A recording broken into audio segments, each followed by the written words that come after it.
السلام عليكم ورحمة الله. ماذا يحدث في المنطقة؟ وما القوى التي تسبك كل مسارح الصراعات فيها؟ وما طبيعة النزاعات الآيلة للانفجار؟ وهل انتخاب رئيس أمريكي جديد سيغير السياسات الأمريكية الأحادية في المنطقة؟ جوانب السياسات الأمريكية بأبعادها الأخلاقية والفكرية مع نائب مساعد وزير الدفاع الاميركي الاسبق جايمس كلاد من الداخل. معكم زينب صفار، تابعونا.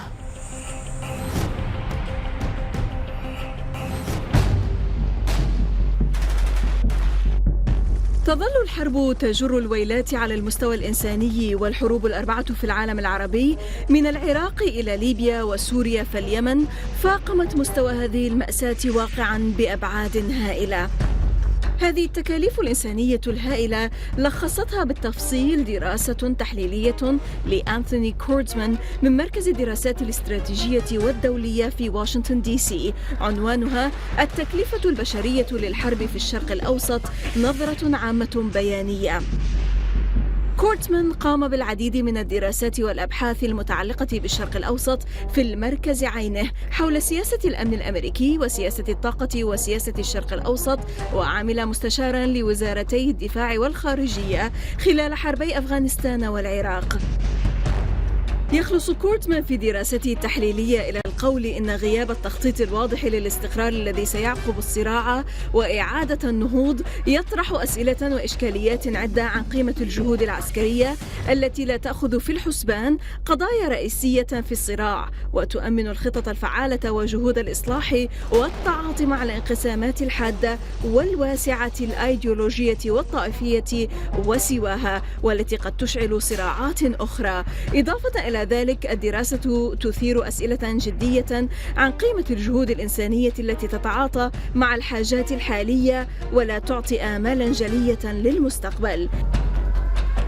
جايمس كلاد نائب مساعد وزير الدفاع الاميركي الاسبق للشؤون الآسيوية في عهد الرئيس الاسبق جورج بوش الابن، يشرح من الداخل قرار الحرب بقيادة أمريكا على العراق في عام 2003 والبقاء بعد الغزو والاحتلال والهزيمة، ويتحدث عن التفاهم الاميركي الروسي ووقف الأعمال القتالية في سوريا ومؤشراته، كما يحدثنا عن مفهوم رسم المزيد من الحدود الجديدة وقيام الجدران والنزاعات التي خلفتها. Mr. James Clad, former U.S. Deputy Assistant Secretary of Defense for Asia, welcome to من الداخل from the inside, sir. Thank you very much. A real pleasure to be with you. It's our pleasure, sir.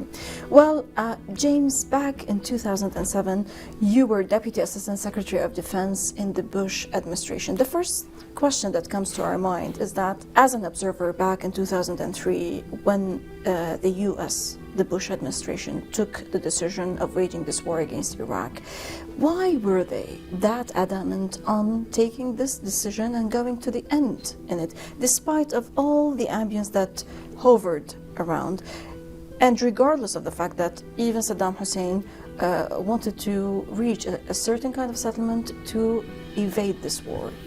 You ask questions that have been asked many times. Of course.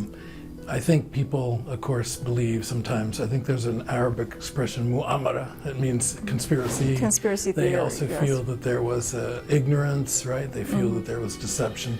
But what people forget is that there was a mood in the country which was profoundly, almost psychological, in the feeling that enemies of the country needed to be dealt with. So there was a great deal of clarity of purpose. And I think that the feeling was... But was Saddam Hussein the enemy of the country? I think the feeling was, from a policy point of view, that there were things that people could not be completely clear about. I mean, you were asking me as an observer because I did not participate in it. Sure. And so I observe, and for my own purposes, I'm writing about those times. I think it was what happens with governments anywhere is there's a type of collective feeling that becomes dominant. And we find this in every system. And I think what happened is because the United States is the greatest of great powers, this sense of being determined in the aftermath of September 11, I know there was no connection, most people accept that, became predominant, and it crowded out rational thinking. But why Iraq in particular? Oh, Iraq because of a repeated history, because of a sense of unfinished business after the first Gulf War. There are people there, the Vice President Cheney, he'd been in government before, that felt that this was a mistake to leave the Iraqi leader in place. Now, again, this is an analytical point of view. I'm just describing what I think people felt. Now, was the war against Iraq the gate through which Washington attempted to construct a kind of alliances to interfere in many other sovereign states? I can't accept that. I think it's again, go back to that time. There's a word in German, it's Zeitgeist. It means the feeling of the time. The feeling of the time was a profound shock, and there were a group of people who wished to take advantage of that time to settle old scores, to follow an agenda. This is normal in politics. So just to finish the point, there wasn't a feeling at the time that people had much choice but to try to finish this business. And President Bush took this argument to the country and was successful. Do you think that all the Americans were happy with this decision of going to war against a sovereign state and, devastating a country, invading it and occupying it? Quite apart from sovereign state and the devastation of war, there was the feeling that this wasn't necessary as a consequence of the September 11th attacks. I'm not saying anything that's different when I say that the attempt to make that connection between that regime and terrorism of the type that happened on September 11th was always a little bit unlikely. In English we say a stretch. Right. And so a lot of people felt that this was not a necessary war. So do you think that the decision to stay there after the invasion was a terrible mistake? My feeling is that there was no real sense of the understanding of the country. There was a feeling, a very naive feeling, that the country would accept suddenly, brought in by an outside army, an attitude toward government that we find in the West, but that the people in Iraq had suffered greatly for decades, including the consequences of sanctions, and that therefore what they were desperate for was a type of order, and they did not want to have a foreign occupier. It's very simple. Now, Bush, as we all know and we are all sure of, was defeated in Iraq. Okay. Some observers say that when he realized that he was defeated in Iraq, he attempted to plant the seeds of sectarian strife in order to devastate the country more, to divide the country more. Well, this is an interesting question you're asking. I'm not sure I accept it. And the question of defeat, remember, it's a matter of opinion? It's a matter of opinion, also it's a matter of time. If you look back, it's possible. I'm not saying it's likely, but if you look back over a long distance, you could say, well, perhaps it will have yielded a different Iraq.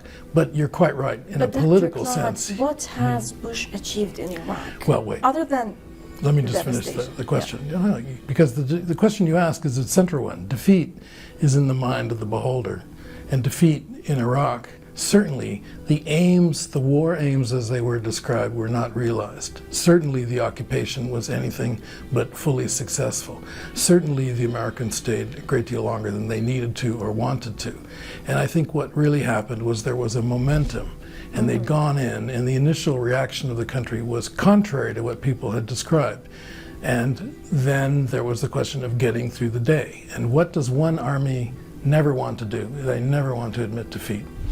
And that was the issue that embroiled the politicians. But you can argue at great cost that the question of the surge, bringing in people, changing the situation in Anbar and those, tribes there, the Dulaimis, the Al-Shamr and those people, that changed the situation. But you have to ask yourself, what's the result of all that enormous cost? And so that's how I approach it. So, what's the result? I think the result is more consequential disturbances that have followed down the years. I'm an American nationalist and I'm a patriot, and I don't want to see the United States involved in episodes like this which cause great damage, which are not successful, and anyway are not a very intelligent use of power. So they say, for example, that Bush was avenging for his failures by spreading the sectarian strife. That's just not how life works. Or what he they termed, or Condoleezza Rice termed, as this constructive instability. No, I reject that. I don't accept it. I know how it works. Don't you think that this is what Iraq has suffered from? I don't know. It's still suffering. That's your interpretation, but what I'm saying is you said to deliberately do what you're suggesting. That just didn't happen. But don't you think now that there's a kind of sectarian strife? There's sectarian strife, but there were sectarian divisions in the country long before the American invasion. Do you believe that there were sectarian divisions in the country before the American invasion? How can one possibly say that the reaction after the Gulf War in the South was anything but sectarian-minded? I mean, you can say, for example, the society in Lebanon is a sectarian society. But well, I think a lot of people have made it a sectarian society. Yes, but in Iraq, is it a sectarian society or it's more of a tribal society? I think it's a mix of everything. If you go into Anbar, for example, you find... No, let me finish my thought. We've never heard you go of into a Anbar Sunni-Shia and conflict in Iraq. you see people there. There's mixed marriages. The idea that there's some kind of abrupt difference between Shia tribes and difference. The Al-Shamars are a mixture of all sorts of things. One of the things that's been terrible in the Middle East, and terrible because of the type of people who write about it, are saying, oh, we have this, we have Kurdistan, we have the central part, we have the south, we need to have a division, we have the Sunnis, we have the Shia, the central for the Yazidis, we have this and that. Iraq is much more complicated.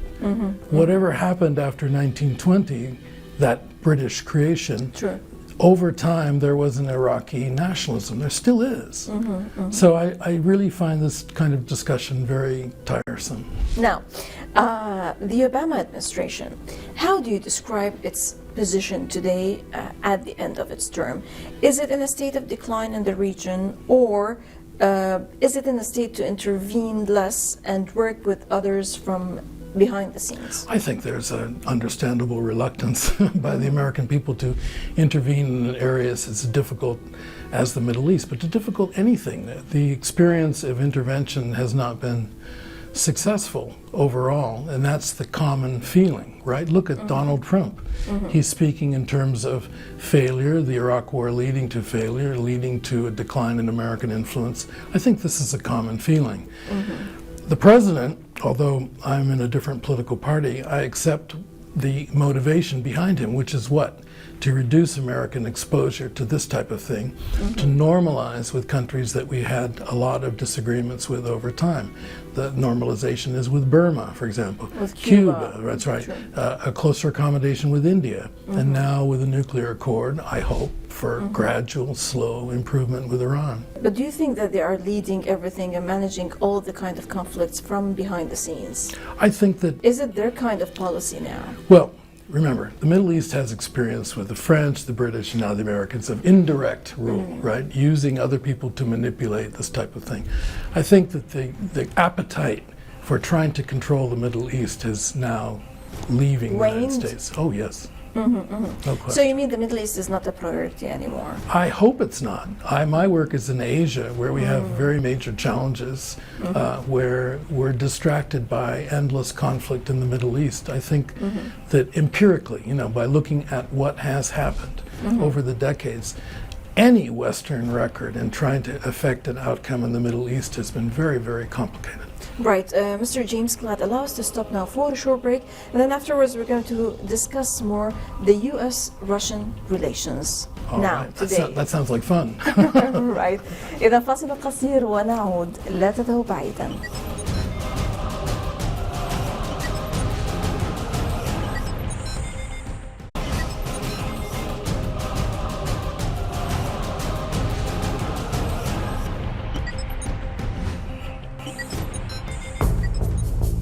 جايمس كلاد نائب مساعد وزير الدفاع الاميركي الاسبق للشؤون الآسيوية في عهد الرئيس الاسبق جورج بوش الابن، كيف ينظر إلى التوافق الاميركي الروسي الحالي فيما يتعلق بسوريا وسير الأنشطة القتالية أو ما يطلق عليه وقف إطلاق النار، وإلى كل التطورات التي تحوم حول هذا وفقا لمفاوضات جنيف وبيان ميونخ.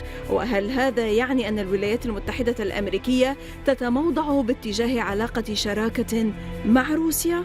Great powers, even less than great powers, make a measurement based on their interests, not on the need for alliances these days. But that said, there are many people, and I include myself among them, who feel that it's time for us to work in a very mature, comprehensive fashion with the Russians. There are areas of big disagreement. Why? Why? Because the Russians have influence in areas where our influence is not so strong.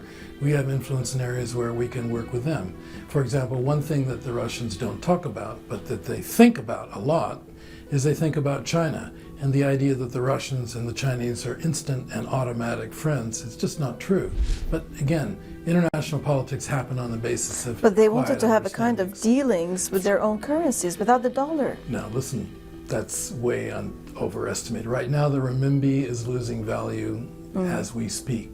Millions of dollars are flooding out of China. It's an extremely important point. True. The turnaround of the Chinese economy is huge. And let me give you an example. The Russians said they are going to, the Chinese said they were going to buy natural gas from the Russians. It was a big announcement last year. Everyone talking about it as if it had happened. Nothing has happened. You know why? Because no one wants to lend money to a project like that, which is so risky, in an oil and gas environment, which is really in trouble. So what I'm saying is choose our interest. I think that we made a mistake by advancing too quickly the European community, NATO, that type of thing. The Russians have their area of interest, and we acted as if they did not matter, which is a big mistake over time. But now I think Syria is a good example. We can work with It's working. we can work with them as we work together. But remember, there is no automatic identity of interests. There's some interest right now. Let's work with it to stop this terrible But so civil far, war. so good, right? Right now, this is a result of the work of I mean, the ceasefire is working. What do you think Secretary about Kerry. that? I really think that it is a wonderful thing. Any outcome like this, I don't care how we got there, is a good thing. The thing to do is build on it, establish trust, incrementally get to a point where this terrible war is finished. James, what about American allies like Saudi Arabia and Turkey? They are irritated by this cessation of combat. But right now, the activities. whole region is in flux. True. You mean you're a very distinguished journalist. You understand the situation. The people you talk to are sending this message to you directly, loud and clear. The region's changed. The old certainties, like the oil cartel, the old certainties about who is aligned with whom. Look at the way Turkey, 5 years ago, had friendship policies with every direction. The True. north, the west, the south, the southeast, and how that's changed. Zero problems with our neighbors, and then today, That was the idea. yeah, What happened? You You have tell me. problems with everyone. What happened? Right. Now, some observers say that, quote, the US and at least some European intelligence assessments had got it wrong from the outset. Their underestimation of the 4+1. By the 4+1 we mean Iraq, Iran, Syria, Russia plus Hezbollah. Potential for military achievement unquestionably represents a major cognitive failure. What are you reading from? Is this an intelligence assessment? This is not an intelligence assessment, an observer observer. of the situation Well, in Syria. Anytime the side that you are backing doesn't do well on the battlefield or in politics, it always comes as an unpleasant surprise. But also remember, it's not been absolutely clear that sort of support that you're talking about. Some things have been stronger. As I understand it, Hezbollah became more active, more deeply involved, more strenuously involved with greater numbers. So over time, the picture has changed. Obviously, I think what's happened is there's no appetite in the United States for direct intervention. No appetite. No for direct appetite. intervention. You talked before about you worked on something very important, which is a documentary series called Frontiers that talks about borders and walls. Now, though the world is becoming more and more globalized, yet we tend to see a lot of borders being demarcated, delineated. You're right. Walls are rising. You say that the border disputes are going to become the headache of the 21st century. Well, they've been a pretty big headache of the 19th, 18th, and 20th centuries, too. Sure. But thank you for raising that because it's a very interesting contrast. On the one hand, we have people, especially if they're wealthy people, they can have a few credit cards, they can have a good Western passport, they can go, if they want to, pretty much anywhere. On the other hand, other people are not free to move, although they are moving now. The problem with boundaries is they don't work, and yet nobody has any idea what to replace them with. So the documentary I'm making looks at the origin of physical boundaries, right? A territorial line. and where it came from, which was Europe in the middle of the 1600s, and how it spread to the world because of European imperialism. And again, the countries that reject European imperialism, like the Chinese, are also fiercely protective of their boundaries. So boundaries have become something that if you control a nation state, you're going to be very particular about.